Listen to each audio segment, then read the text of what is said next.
नमस्कार विद्यार्थी मित्रांनो, या व्हिडिओचा टॉपिक आहे induction and energy transfer. That is power expanded in pulling a conducting loop out of magnetic field. याचा अर्थ असा की जर आपल्याकडे एक कंडक्टिंग लूप असेल एबीसीडी आणि हा जर एखाद्या युनिफॉर्म मॅग्नेटिक फील्ड मधून आपण मूव्ह केला किंवा त्याला बाहेर काढलं तर त्यामुळं जी पॉवर त्या ठिकाणी खर्च होतो त्याचा फॉर्म्युला आपल्याला काढायचा आहे. तर या ठिकाणी गृहीत धरा की एक युनिफॉर्म मॅग्नेटिक फील्ड आहे जी या ठिकाणी ह्या क्रॉसने दाखवलेली आहे. हे क्रॉसेस इक्वल डिस्टन्सवर आहेत. याचा अर्थ या ठिकाणी ट्रान्सवर्स मॅग्नेटिक फील्ड आहे. प्रत्येक क्रॉसच्या ठिकाणी एक व्हर्टिकल अशा प्रकारे लाईन ऑफ फोर्स आहे आणि त्यामुळं ह्या एरियामध्ये मॅग्नेटिक फील्ड निर्माण होत आहे जी युनिफॉर्म मॅग्नेटिक फील्ड आहे ज्याची स्ट्रेंथ आहे बी. आणि अशा ह्या युनिफॉर्म मॅग्नेटिक फील्ड मध्ये परपेंडिक्युलर अशा प्रकारे आपण एक लूप ठेवलेला आहे कंडक्टिंग लूप एबीसीडी ज्याची बीसी साइड ही out of the magnetic field आहे आणि ज्याचा लेंथ जी आहे ह्या डीसी याचा पोर्शन एक्स हा इनसाइड द मॅग्नेटिक फील्ड आहे आणि side AD is equal to l. तर या ठिकाणी ह्या मॅग्नेटिक फील्ड मध्ये जो एरिया आहे ह्या लूपचा तर तो एरिया आहे A is equal to L into X आणि त्यामुळं मॅग्नेटिक फ्लक्स जो आहे तो phi is equal to B into A and therefore it is equal to B L into X. आता जेव्हा आपण हा लूप व्ही इतक्या व्हेलॉसिटीनं ह्या फील्डच्या बाहेर काढू त्यावेळेस मॅग्नेटिक फ्लक्स चेंज होईल आणि त्यामुळे ईएमएफ तयार होईल. EMF is induced in the loop is given by E is equal to d phi by d t. So putting the value of phi we get d d t of B l x or E is equal to B into L. They are constant and we get dx upon dt. But dx upon dt nothing but velocity. Therefore E is equal to BL into V. So due to the motion of this loop through the magnetic field there is a EMF generated and due to this EMF there is a current flowing through the loop ABCD given by I is equal to E upon R. Therefore, I is equal to BLV upon R, where R is the resistance of this loop ABCD. आता या ठिकाणी ह्या current मुळे AB, BC, CD आणि DA हे conductors जे आहेत ते हा करंट कॅरी करतील आय आणि त्यामुळं current carrying conductor placed in the uniform magnetic field is acting upon by a force. त्यामुळं A B B C C D आणि डी ए यावर फोर्स निर्माण होईल. परंतु ही बीसी साइड आहे ही जी आहे ती आउट ऑफ फील्ड असल्यामुळं बीसी वर कुठलाही फोर्स निर्माण होणार नाही. ए बी वर जो निर्माण होणारा फोर्स आहे F2 आणि सीडी वर निर्माण होणारा F3 हे दोन forces equal and opposite along the same line एकाच रेषेवर equal in magnitude opposite in direction आणि त्यामुळं F2 and F3 R cancelled. तर F2 आणि F3 हे दोन्ही फोर्स जे आहेत ते कॅन्सल होतील आणि साइड एडी वर जो निर्माण होणारा फोर्स आहे तो असेल F1 आणि F1 is equal to force acting on a conductor placed in the uniform magnetic field is given by current multiplied by length of the conductor multiplied by magnetic field strength multiplied by sine theta. But here theta is equal to 90, sine 90 is equal to 1.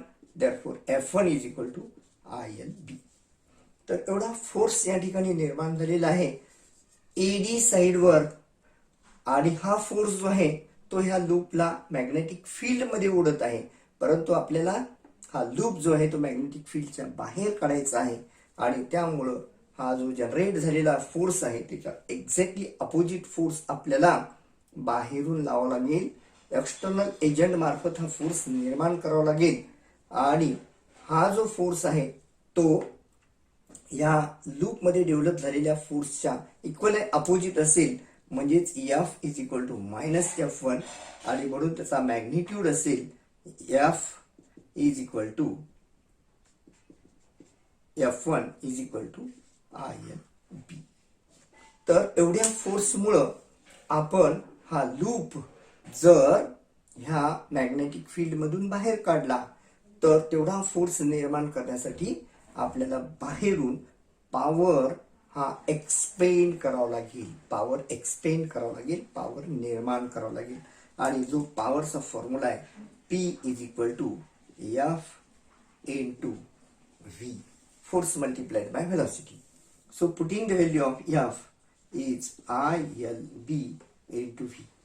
Now putting the value of I from this equation, तर I ची value जर आपण यामध्ये ठेवली तर आपल्याला मिळेल P is equal to BLV multiplied by BLV divided by R, म्हणजेच power is equal to BLV whole square upon R.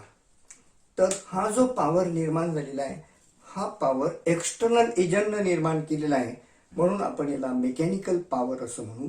तर मेकॅनिकल पॉवर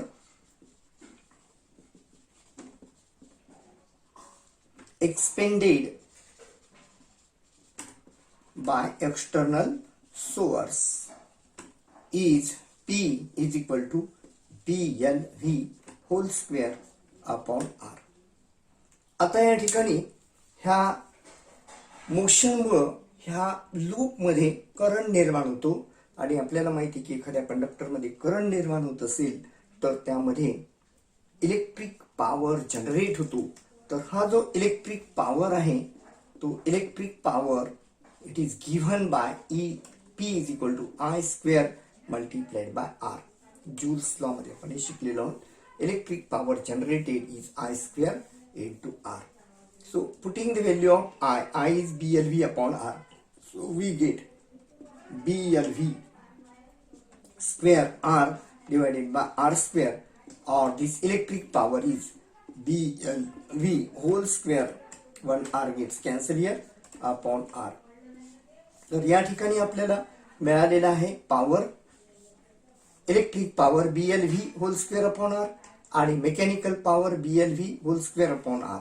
म्हणजे काय तर एक्सटर्नल एजंटनं जेवढा पॉवर या ठिकाणी एक्सपेंड केलेला आहे तो पॉवर जो आहे तो एनर्जीच्या रूपामध्ये इलेक्ट्रिक एनर्जीच्या रूपामध्ये ह्या लूप मध्ये निर्माण होतो आणि इलेक्ट्रिक पॉवर जनरेट झाल्यामुळं त्या ठिकाणी थर्मल एनर्जी निर्माण होते आणि म्हणून ह्या मेकॅनिकल पॉवरचं रूपांतर हे इलेक्ट्रिक पॉवर मध्ये आणि इलेक्ट्रिक पॉवरचं रूपांतर हे थर्मल पॉवर मध्ये होते आणि त्या ठिकाणी हीट जनरेट होते. तर अशा प्रकारे या लेक्चर मध्ये आपण शिकलो की इंडक्शन अँड एनर्जी ट्रान्सफर म्हणजे इलेक्ट्रोमॅग्नेटिक इंडक्शन मध्ये मेकॅनिकल एनर्जीचं कन्व्हर्शन हे इलेक्ट्रिक एनर्जी मध्ये आणि इलेक्ट्रिक एनर्जीचं कन्व्हर्शन हे थर्मल एनर्जी मध्ये कशा प्रकारे होते हे आपण या ठिकाणी शिकलेलो आहोत. आता ह्या फॉर्म्युल्यावर आधारित एक न्यूमेरिकल एक्झाम्पल आपण सोडूया. A conducting rod 10 centimeter long is being pulled along horizontal frictionless conducting rails at a speed of 5 meter per second. The rails are shorted at one end with a metal strip. The rod moves in uniform magnetic field 1.2 Tesla out of page.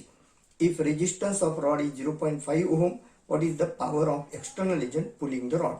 तर या ठिकाणी दोन rails आहेत ह्या railway पट्ट्या आणि त्यामध्ये वर एक रॉड जो 10 सेंटीमीटर लांबीचा आहे तो V इतक्या व्हेलॉसिटीनं म्हणजे 5 मीटर पर सेकंड या व्हेलॉसिटीनं आपण ह्या मॅग्नेटिक फील्डच्या बाहेर काढत आहोत आणि ह्या रेलचे जे एक टोक आहे एक साइड आहे ती मेटल स्ट्रीपनं आपण शॉर्ट केली म्हणजे जोडलेली आहे. म्हणजेच या ठिकाणी ABCD हा लूप तयार झालेला आहे ज्याची एक साइड ही मुव्हेबल आहे आणि त्यामुळं ह्या ठिकाणी जो पॉवर एक्सटर्नल एजंट निर्माण करत आहे तो पॉवर आपल्याला कळायचा आहे. फॉर्म्युला आहे P is equal to BLV whole square upon R, where V is 5 meter per second, B is 1.2 Tesla, and resistance is 0.5 ohm. We have to find power. So putting the value in this equation, P is equal to BLV whole square upon R. So value of B is 1.2, value of length L is given here 10 centimeter, or it is 0.1 meter, and velocity V is 5 and resistance is 0.5. Now 12 into 5, that is 660. Now 0.0 cancel, multiplied by 0.1 whole square divided by 0.5. So 6 into 0.1 is 0.6 square divided by 0.5, or it is 0.36 divided by 0.5, or solving this we get P is equal to 0.72